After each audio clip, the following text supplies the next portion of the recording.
इस आदमी ने बोतलों में भूत बंद करके अपने पूजा स्थल, कार्यशाला या ऐसी किसी जगह रखे हैं। उसने चावल के आटे से एक विस्तृत डिजाइन बनाई। उसने 5 कोनों पर एक एक अंडा रख दिया।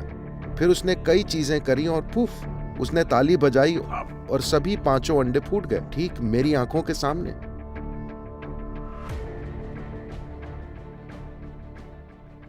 मैसूर शहर में एक आदमी था जो मैसूर सिटी कॉरपोरेशन में एक अधिकारी भी था, लेकिन लोग उसे एक तरह का भूत भगाने वाला या तांत्रिक या वैसा कुछ मानते थे। मैं हमेशा वैसी चीजें खोजता रहता था, तो किसी ने मुझसे कहा, इस आदमी ने बोतलों में भूत बंद करके अपने पूजा स्थल, कार्यशाला या ऐसी किसी जगह रखे हैं, तो मुझे वहां जाना था। पर उसने शुरू में हमें इजाजत नहीं दी, पर मैं अड़ा रहा। फिर वो मुझे अंदर ले गया और उसने कई बोतलें दिखाई। उसने कहा, इसमें ऐसा भूत है, ये एक औरत है, ये एक आदमी है। मैंने गौर से देखा, मुझे आदमी या औरत नहीं दिखे, मुझे ढक्कन लगी पारदर्शी बोतलें ही दिखी। तो मैं उससे दोस्ती करने लगा। मैंने सोचा एक बोतल चुरा लूंगा, क्योंकि मुझे वाकई भूत देखना था। क्योंकि मैंने बहुत सारी चीजें सुन रखी थी, बहुत सारी बातें, जबरदस्त किस्म की कहानियां। इसने मुझे और ज्यादा उत्सुक बना दिया। इसने मेरे रोंगटे खड़े नहीं किए और ना ही मैं डरा, बल्कि मैं और ज्यादा उत्सुक बन गया।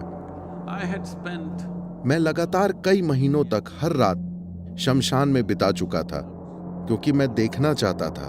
तो लोग आते थे, मुर्दे को जलाते थे, और जब लकड़ियों में शव जलते हैं तो ये 4, 5, 6 घंटों तक जलते हैं। लोग वहां घंटे, 1.5 घंटे ठहरते हैं, फिर उन्हें और भी काम होते हैं। वे लोग रोते हैं, सुबकते हैं और फिर वहां से चले जाते हैं। आमतौर पर होता यह है कि जब आग जलती है, क्योंकि हर चीज में खर्च का पहलू भी हमेशा होता है, अगर वे ज्यादा देर जलने के लिए काफी लकड़ी नहीं लगाते, तो जब शव का बाहरी हिस्सा जलता है तो सबसे पहले गर्दन जल जाती है, क्योंकि वो सबसे पतली होती है, और गर्दन की हड्डियां जलने के बाद जलता हुआ सिर लुढ़क जाता है, do do do do do do. तो मैं ही उसे डंडी से उठाकर वापस रखता था और इंतजार करता था, भूत कहाँ है? वो आता ही नहीं था। कई महीनों तक मैं वहां बैठा, कोई भूत नहीं आया। किसी ने कहा, तुम इमली के पेड़ में कील ठोको, वो आएगा। मैं पेड़ में बार बार कीले ठोकता रहा, कोई नहीं आए। किसी ने कहा, इस घर में भूत रहता है। तो मैंने मालिक से कहा, प्लीज मुझे जाने दीजिए, मैं वहां सोकर देखना चाहता हूं कि भूत आता है या नहीं। कुछ नहीं हुआ। फिर मैं इस आदमी के पास गया, और जब उसने साफ कहा कि वो इस बोतल में है, तो मैं वो बोतल चुराना चाहता था, लेकिन वो अपनी बोतलों को बहुत संभाल कर रखता था, तो मैंने कुछ बाहर निकलते नहीं देखा। लेकिन उसने मुझे एक चीज दिखाई। उसने चावल के आटे से एक विस्तृत डिजाइन बनाई। उसने 5 कोनों पर एक एक अंडा रख दिया। फिर उसने कई चीजें करी और पुफ, उसने ताली बजाई और सभी 5 अंडे फूट गए, ठीक मेरी आंखों के सामने। तो मैंने सोचा कुछ तो है। मुझे नहीं पता कि ये भूत है या कुछ और, जो भी हो, पर वो उन 5 अंडों के पास बिल्कुल नहीं गया था। उसने दूर से, और 5 अंडे फूट गए। तब ये मुझ पर असर कर रहा था, और फिर मैं अपने घर के पिछवाड़े में पहुंचा और यहां वहां देख रहा था।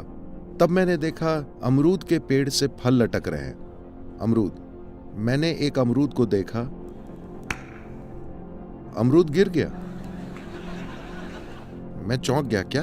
मैंने ये बार बार किया, हर बार अमरूद गिरा। तब मैं अपने दोस्तों को लाया, अरे बेवकूफों, ये देखो, अमरूद गिरा। उन्होंने कहा, क्या? एक बार नहीं, 5-10 बार मैंने किया, तो ये कोई संयोग नहीं था। लेकिन फिर ये सब करने के लगभग 3 दिनों में एक अरुचि जो मैंने जीवन में कभी अनुभव नहीं की, क्योंकि मैं कभी उन दायरों में नहीं गया हूं, एक तरह की अरुचि मेरे पूरे शरीर में भर गई। मैं समझ गया कि मैंने कोई बहुत बुनियादी गलती की है। मैंने खुद से कहा, फिर कभी नहीं।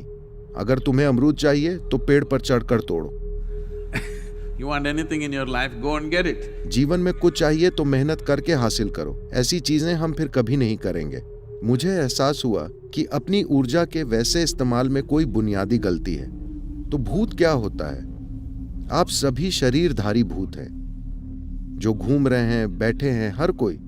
आप शरीर वाले भूत हैं। लेकिन अचानक किसी ने अपना शरीर खो दिया और आप सोचते हैं कि वे भयंकर हैं। क्यों? वे आपकी ही तरह हैं, वे बस शरीर खो चुके हैं। सिर्फ इसलिए कि किसी ने अपना शरीर खो दिया है, वो कोई बुरी चीज हो गया है, कोई डरावनी या भयानक चीज। ये जीवन को देखने का एक बहुत असामान्य तरीका है। जीवन की प्रकृति ऐसी है कि चाहे Whether, see right now, देखिए, अभी आप इस बात पर गौर कीजिए, बुद्धि से नहीं, वाकई महसूस करके। क्या आप सभी सांस ले रहे हैं? हेलो, मैं बस जांच रहा हूं। hello, you breathing. तो अगर आप सांस ले रहे हैं, मान लीजिए कि ये एक बिल्डिंग की तरह होता, अभी हम इस आंगन जैसी जगह पर हैं, तो आपकी सांसें यहां मौजूद जीवन है। That you're breathing. आप इसको हवा कह सकते हैं, लेकिन असल में ये जीवन है, क्योंकि अगर मैं इसे हटा लूं तो ये चला जाएगा। हाँ, आपका जीवन चला जाएगा। सिर्फ इसी लेन देन के कारण जीवन चल रहा है ना? तो ये बस हवा या ऑक्सीजन या इसकी उसकी बात नहीं है। ये एक जीवित ब्रह्मांड है। आप एक छोटे बुलबुले की तरह हैं। आपने थोड़ा सा जीवन कैद कर लिया है। क्या आपने साबुन के बुलबुले उड़ाए हैं? कम से कम जब आप बच्चे थे। हेलो, तो जब आपने साबुन के बुलबुले उड़ाए, आपका बुलबुला इतना बड़ा था, मेरा उतना बड़ा था, मान लीजिए। हम उन्हें देख रहे थे, ओह ये मेरा बुलबुला है, वो तुम्हारा बुलबुला है। फिर वो फूट गए। जब वे फटे तो आप ये नहीं कहते ये मेरी हवा है, वो तुम्हारी हवा है ना? ये भी बिल्कुल वैसा ही है। ये बस बुलबुला है। आपने इसमें थोड़ा जीवन कैद कर लिया है और ये एक खास तरीके से काम कर रहा है। जब ये बुलबुला फटता है, तब मेरा जीवन और आपका जीवन जैसी कोई चीज नहीं होती। हो सकता है कि आप पूरा बुलबुला ना फोड़ें, आप बुलबुले की बाहरी सतह तोड़ दें और अंदर की सतह शायद फिर भी कायम रहे। सिर्फ इसलिए कि बाहरी छिलका गिर गया, क्या आप उसे भूत कहेंगे? फिर आप शरीर वाले भूत हैं।